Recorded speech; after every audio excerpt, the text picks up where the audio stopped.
ওরে বাসায় আনছি আমি। ও আপনার মা আর আপনার কি সমস্যা কি আপনার? সমস্যা কি আপনার?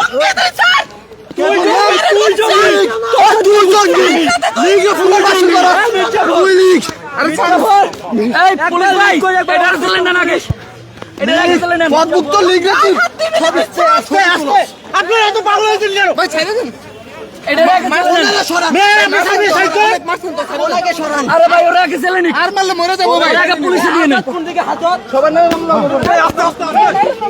দর্শক দেখতে পাচ্ছেন শাহবাগ থানা থেকে আমরা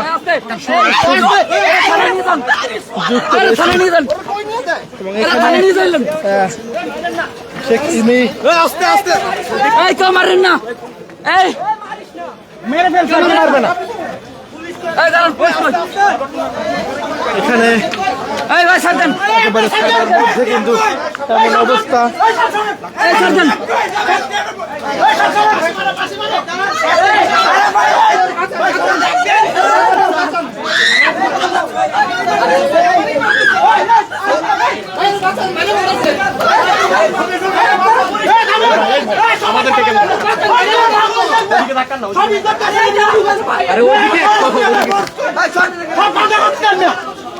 আরে ভাই পুলিশ আমাদেরকে কেন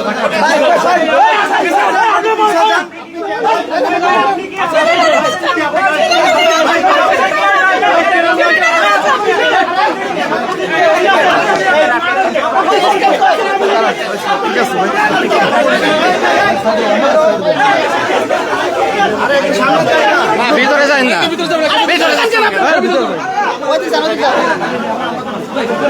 দর্শক শাহবাগ থানার সামনে দেখতে পাচ্ছেন কিছুক্ষণ আগে ডাকসু নেতা এবি জুবায়ের এবং মোসাদ্দেক তারা এসেছেন এবং এই 7ই মার্চের যে ভাষণ প্রচার সেই প্রচারকে কেন্দ্র করে এমন চিত্র কিন্তু এখানে দেখা যাচ্ছে। দেখতে পাচ্ছেন এখানে এই শাহবাগ থানার ঠিক ভিতরে কিন্তু এমন চিত্র এবং যেই মাইকে মূলত ভাষণটি বাজানো হচ্ছিল সেই ভাষণকে কেন্দ্র করে ডাকসু নেতারা তারা এখানে আসেন এবং যারা মূলত এই ভাষণটি বাজাচ্ছিলেন তাদের সঙ্গে এক ধরনের হাতাহাতির ঘটনা ঘটে। পরবর্তীতে তারা এই শাহবাগ থানার ভিতরে ঢুকলে সেখানেও কিন্তু একাধিকবার তাদের সঙ্গে এই হাতাহাতির ঘটনা কিন্তু ঘটছে।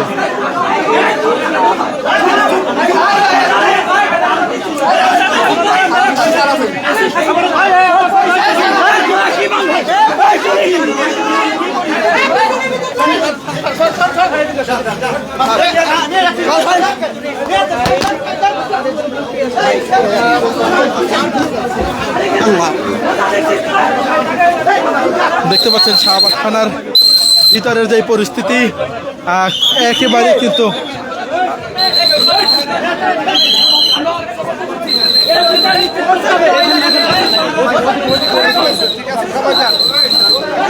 শাহবাগ থানার ভিতরে যে পরিস্থিতি সেই পরিস্থিতি আপনাদেরকে দেখানোর চেষ্টা করছি।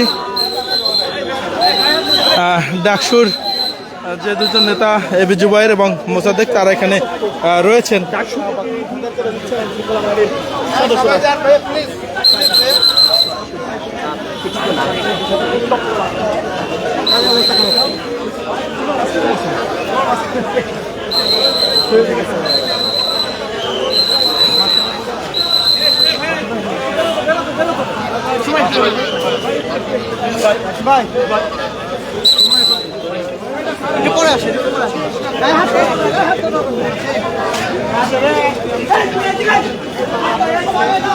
দেখতে পাচ্ছেন ডাকসুর যে দুই নেতা এখানে এসেছিলেন তারা থানার ভিতর থেকে আসলে এই মুহূর্তে বাইরে বের হয়ে যাচ্ছেন এবং পুরো থানা এলাকা উত্তপ্ত পরিস্থিতি বিরাজ করছে এবং পুলিশ সদস্যরা অন্য যারা ছিলেন তাদেরকে বের করে দিচ্ছেন, সেটি আমরা দেখতে পাচ্ছি।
দেখতে পাচ্ছেন ডাকসুর সামনের যে পরিস্থিতি, সেই পরিস্থিতি আপনাদেরকে দেখাচ্ছি আমরা।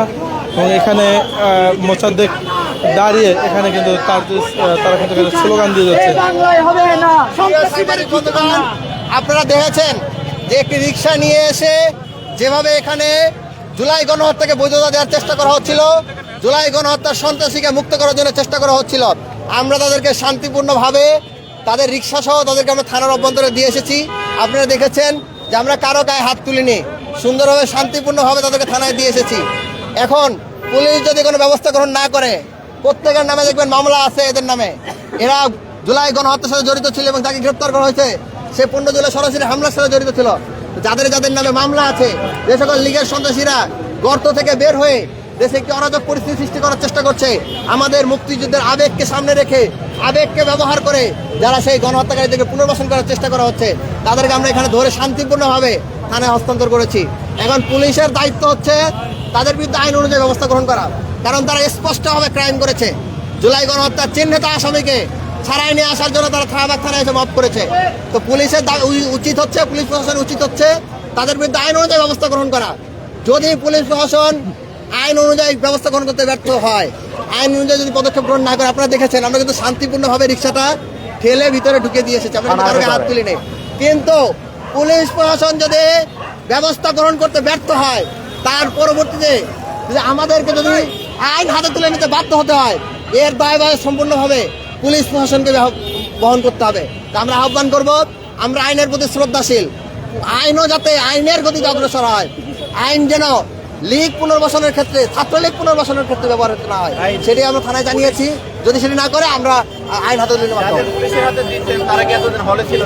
দেখুন, যাদেরকে পুলিশের হাতে দেওয়া হয়েছে এখানে, ধরেন ইমি এবং এছাড়া যারা ছিল এখানের সাথে, প্রত্যেকেই ছাত্রলীগের পোস্টেড ছিল এবং চিহ্নিত, এবং ম্যাক্সিমামের ছাত্র তো নাই, তারা হলে থাকতে পারে না। এই যে সৈকত, যাকে গ্রেপ্তার করা হয়েছে, সে ড্রপ আউট, সে হলে থাকতে পারে না, এবং তার নামে জুলাই গণহত্যার অভিযোগ রয়েছে, 15 জুলাই হামলার সাথে জড়িত সে সরাসরি। তো সুতরাং এটা তো স্পষ্ট, আমরা ভিডিও ফুটেজ সরবরাহ করেছি পুলিশ প্রশাসনের কাছে, এবং সংবাদ মাধ্যমের কার্টুন পর্যন্ত দিয়েছি, কাটিং পর্যন্ত দিয়েছি, যে এই সালেহে এই সৈকত যে শুধুমাত্র আপনার হামলার সাথে জড়িত ছিল না, বরং আপনার চাঁদাবাজির সাথে জড়িত ছিল, ড্রাগসের সাথে জড়িত ছিল, এবং হলগুলোতে রেস্টরুম গণরুম কায়েম করে শিক্ষার্থীদের নির্যাতনের সাথে জড়িত ছিল। আমরা সবগুলো ভিডিও ফুটেজ, নিউজের কাটিং, ফেসবুক পোস্টের লিঙ্ক সব কিছু আমরা সেখানে দিয়েছি। আপনারা জানেন ছাত্রলীগ বর্তমানে আইনত নিষিদ্ধ একটি সংগঠন, সুতরাং সেই ছাত্র সংগঠনের সাথে, সেই নিষিদ্ধ সংগঠনের সাথে কারো যুক্ত থাকার কোনো আইনগত সুযোগ নাই। কিন্তু এই সন্ত্রাসী সৈকত, যার প্রোফাইল ঘেটে যদি আপনারা দেখেন, সে এখনও হোয়াটসঅ্যাপ ছাত্রলীগ দিয়ে রেখেছে, এবং ছাত্রলীগের প্রত্যেকটা চুপা কর্মসূচি, যেগুলা রাতের আধারে যে কর্মসূচিগুলো তারা করে, পোস্টার লাগানো, ক্যাম্পাসে দেখেছেন কয়েকদিন আগে পোস্টার লাগানো হয়েছে, আপনারা দেখেছেন যে জুলাই গ্রাফিতিগুলো মুছে ফেলার চেষ্টা করেছে, এগুলোর সাথে তারা জড়িত। পুলিশ বলেছে, পুলিশ আমাদেরকে আশ্বস্ত করেছে যে আমাদের যে দৃষ্টিভঙ্গি, আমাদের যে কনসার্ন, সেই কনসার্ন অনুযায়ী তার ব্যবস্থা গ্রহণ করবে বলে আমাদেরকে কথা দিয়েছে। তিনি যেহেতু আমাদেরকে আশ্বাস দিয়েছেন, আমরা আইনের প্রতি শ্রদ্ধাশীল থেকে আমরা কোনো ধরনের বিশৃঙ্খলায় না যেয়ে আমরা শান্তিপূর্ণভাবে সরে এসেছি। যদি এটিকে না করা হয়, যদি ডিসি মাসুদ সাহেব এর প্রতি ব্যবস্থা গ্রহণ করতে ব্যর্থ হন, তাহলে পরবর্তী উদ্ভূত পরিস্থিতি দায় যদি আমাদেরকে আইন হাতে তুলে নিতে হয়, দায়ভার সম্পূর্ণভাবে পুলিশ প্রশাসনকে বহন করতে হবে। আমরা বললাম যে পুলিশ প্রশাসন যাকে ধরেছে তার নাম হচ্ছে সৈকত, যিনি পদার্থবিজ্ঞানের ড্রপ আউট একজন শিক্ষার্থী নন, তিনি একজন সন্ত্রাসী, তিনি 15 জুলাই লীগের হামলার সাথে জড়িত। এখন যারা আমরা কাউকে গণপিটুনি বা এরকম দেওয়ার কোনো পরিস্থিতি এখানে তৈরি হয় নাই। আমরা সম্পূর্ণভাবে শান্তিপূর্ণভাবে রিক্সায় যারা ছিল তাদেরকে রিক্সা সহ আমরা থানার অভ্যন্তরে দিয়ে এসেছি। এখানে কোনো আইন শৃঙ্খলা লঙ্ঘন হোক, এই ধরনের কোনো কারণের সাথে আমরা এখনো জড়িত হতে চাই না। আমরা আশা রাখবো পুলিশ প্রশাসন আইন অনুযায়ী ব্যবস্থা গ্রহণ করবে, এবং আমরা যে আইনের প্রতি শ্রদ্ধাশীল রাখতে চাই সেটা তারা বললাম।